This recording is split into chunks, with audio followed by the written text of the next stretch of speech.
Thank you. The students who have confidence to know about time. If I ask all of you answer together. Okay? যদি আমি বলি quarter ইংরেজি quarter বললে আমরা কত বুঝবো? 15 মিনিট। কোয়ার্টার দুই ভাবে হয়। এই 15 মিনিট দুই ভাবে ব্যবহার করতে পারি। সোয়া 10টা, পৌনে 10টা, তাই না?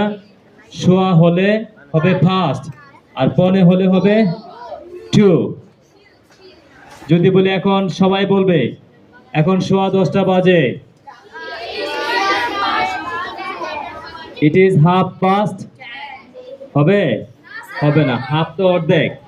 এখন সোয়া 10টা বাজে। ইট ইজ কোয়ার্টার পাস্ট 10। এখন সোয়া 9টা বাজে। ইট ইজ কোয়ার্টার পাস্ট 9। এখন সোয়া 8টা বাজে। এখন সোয়া 6টা বাজে। এখন সোয়া 6টা বাজে। এই সবাই আমার সাথে বলো, এখন সোয়া 6টা বাজে।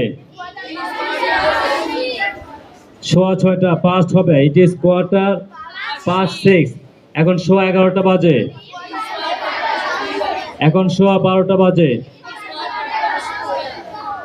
যদি বলি কোয়ার্টার 2 তখন হবে পৌনে। এখন পৌনে 6টা বাজে। Yes, it is quarter to 6। এখন পৌনে 7টা বাজে।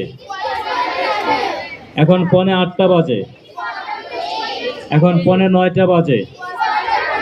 এখন পৌনে 10টা বাজে। এখন পৌনে 11টা বাজে। এখন পৌনে 12টা বাজে। গুড। যদি রাউন্ড ফিগারে হাফ বলে উপরে হলে হাফ পাস্ট, তাই না? এখন 6:30টা বাজে। It is half past 6। তাই পড়ান বলছো? এখন 7:30টা বাজে। It is half past 7। এখন 8:30টা বাজে। এখন 9:30টা বাজে। এখন 10:30টা বাজে। এখন 11:30টা বাজে। এখন 12:30টা বাজে। আন্ডারস্ট্যান্ড? তাহলে কি আমরা সময় সম্পর্কে সব প্রশ্নের উত্তর দিতে পারবো? প্রশ্ন করতে পারবো? ইয়েস। এটার উপরে তোমাদের প্রত্যেকের বাড়ির কাজ থাকবে। প্রথম লিখবে, মনে করো কোয়ার্টার দিয়ে একটা, পাঁচ দিয়ে একটা, সোয়া একটা, পৌনে দেবার একটা বাক্য, সাড়ে দেবার একটা বাক্য, আবার 10 মিনিট উপরে দেবে একটা বাক্য, 10 মিনিট নিচে দেবে একটা বাক্য। এইভাবে 10টা বাক্য তৈরি করে এটা ইংরেজি করে করে আমাকে পাঠাবে। প্রথম প্রশ্ন করবে এখন সময় কত। I am going to make a question. তোমরা প্রথমে বলে I am going to make a question on time. Understand? ঠিক আছে, বসো, এখানে বলছি আমি।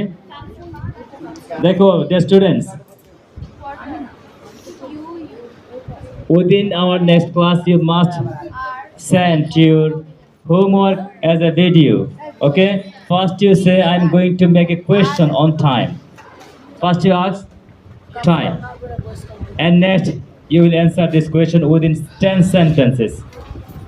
Understand? Without practice you cannot learn English. Okay, thank you. Sit down please. এখন যারা লিখছো না